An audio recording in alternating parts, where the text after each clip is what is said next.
Hey Jack, what are we going to draw today? A winter landscape. Yeah, we hope you're going to follow along with us. It's going to be a lot of fun. You need your drawing supplies. We're going to use a marker. You also need some paper and something to color with. Yeah, we're going to use markers, but we're also using a white acrylic paint and paintbrushes. You don't have to do this step at the very end if you just want to color it. But we're going to show you a really cool trick with the paint to make it look like it's snowing. You ready to start? Yes. We're first going to use our markers and we're going to draw our landscape. So let's first draw a moon up here. We're going to draw a big circle, a really big circle. And I'm drawing it a little to the right side of the paper, not right in the middle. Good. Now let's draw our first tree. I'm going to draw it right next to the moon, and we're going to draw a evergreen or a Christmas tree, a pine tree. So I drew an upside down V. Then we're going to draw a little zigzag line at the bottom to connect each side. Then we can draw another layer to our pine tree. We can draw 2 more diagonal lines coming out. And then let's draw a zigzag line that comes over to the other side. Let's add 1 more layer to our Christmas, I like calling them Christmas trees, even though this one's out in nature, so this one's just a pine tree. We just repeated those same steps all the way down. You could even add another layer if you wanted to make it taller, but let's add the trunk. I'm going to add 2 lines right next to each other, coming out of the center, and then we can draw the snow right here connecting the bottom. We drew this tree first because it's the closest one to us, and it's in front of everything else. Now let's draw the rest of our landscape, and we're going to use 3D or overlapping to make it look even cooler. So I'm going to draw another snowy hill back here in the background. We connect to the tree, but we're going to imagine it going behind this tree and coming down. Maybe it slopes down and then comes over here. Cool. Let's draw another tree coming out of the ground over here. So we're going to draw this one a little smaller because it's further away. So it's not going to be as tall. And then we can connect the bottom with the zigzag. We're just repeating the same steps. So this part we could go a little faster. I like repeating the same steps because we get to practice. Yeah. And this one, I'm going to go a little further down so I can reach the snow so I don't have this really long trunk. Then we're going to add those 2 lines for the bottom of our trunk. Now let's draw another hill going the other direction. I'm going to start here, maybe connect to the tree, and then we're going to come over here, connect to this tree.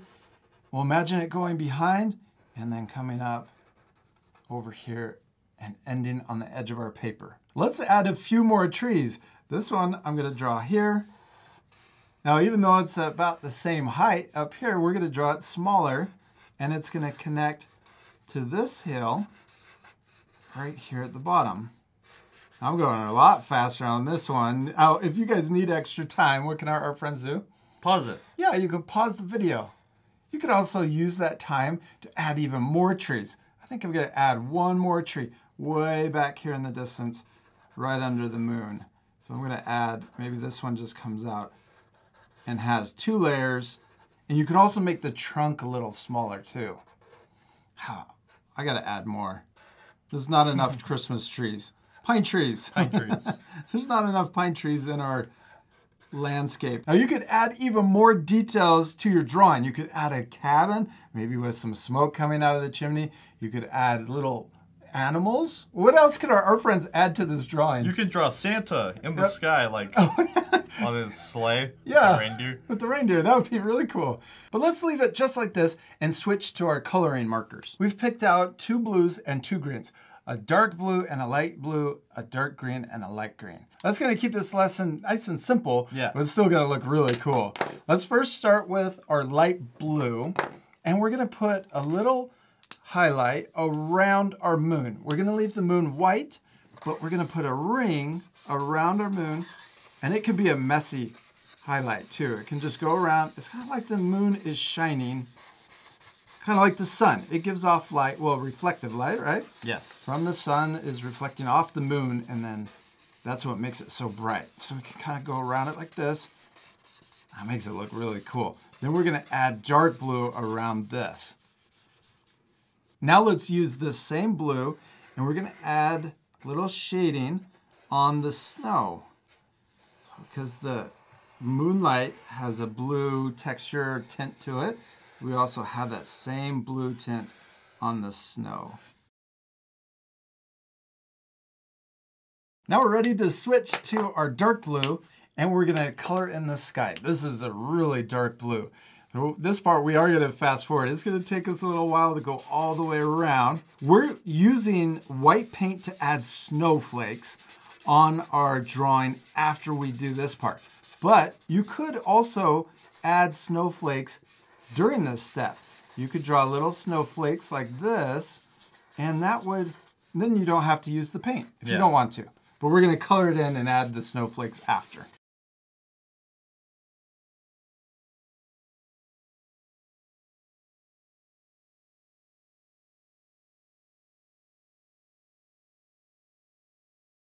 This dark blue is a lot darker than I thought it was going to be. So we're using a medium blue to blend in between the light blue and the dark blue. This is just to make it look more like the shine around the moon is gradual, not as bright.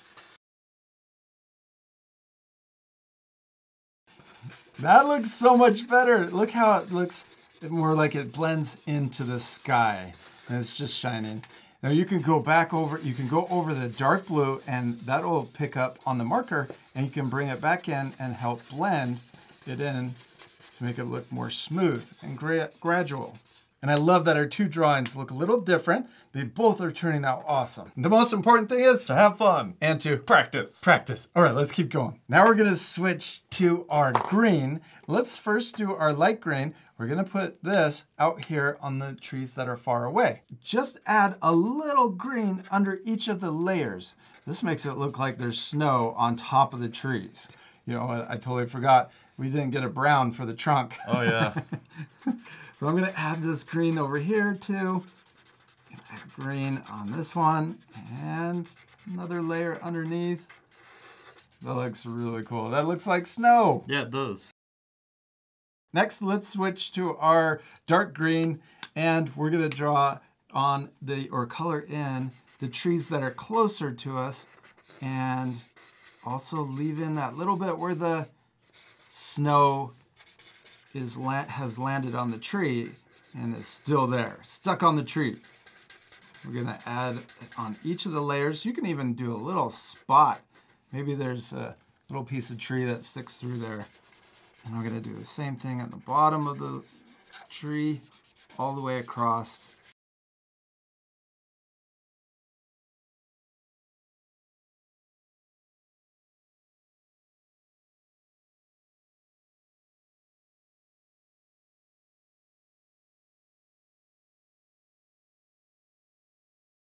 Let's use our blue marker again, and we're going to, this is the same one we used for the snow. We're gonna add a little shadow, a blue shadow at the bottom of the snow that's on the tree.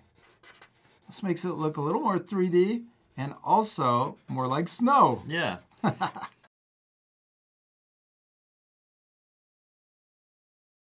You can also add a shadow underneath the branches or the layer of the pine tree. So right here underneath the zigzag, you could add another little blue line for the shadow on the snow. Now let's switch to our brown marker. We're gonna color in the tree trunk for each of our trees.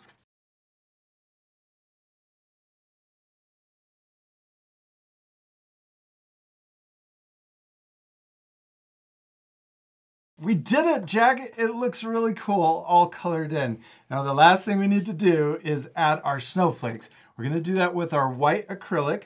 So let's pour this into, we have a little tray right here. We'll get a little bit of paint in there and we'll paint the snowflakes on our drawing. Cool. We really don't need that much. We just have a little drop of paint, dollop of paint. We're gonna get it on our paintbrush. The reason why we're using acrylic is when we paint over the marker, we just leave a little dot. Look at that.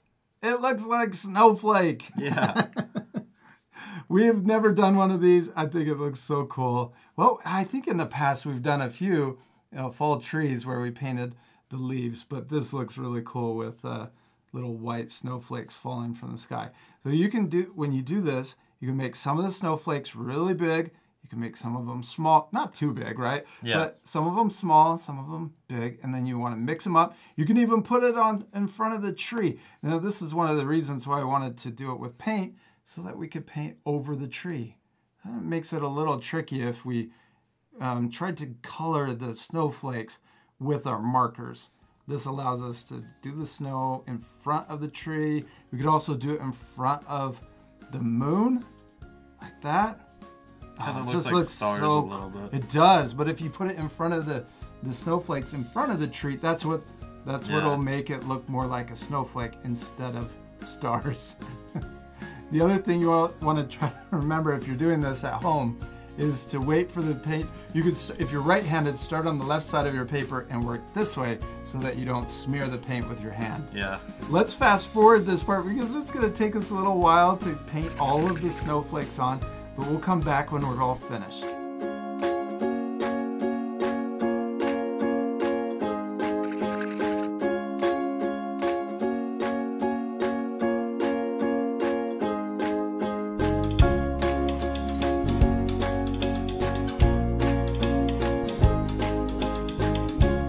Jack, we did it! We finished coloring and painting our snowflakes. It looks really cool. Now, just a reminder, we used acrylic paint, and the reason why is the white will show up on top of the markers. Yeah. This is also a little secret on how we do some of our highlights. A lot of our art friends will ask us, how do you get the highlights to look so white after you colored with marker? Yeah. You can use paint or colored pencils on top of the markers to make it look super white. We hope you had a lot of fun drawing your winter landscape. And we'll see you later, art friends. Goodbye.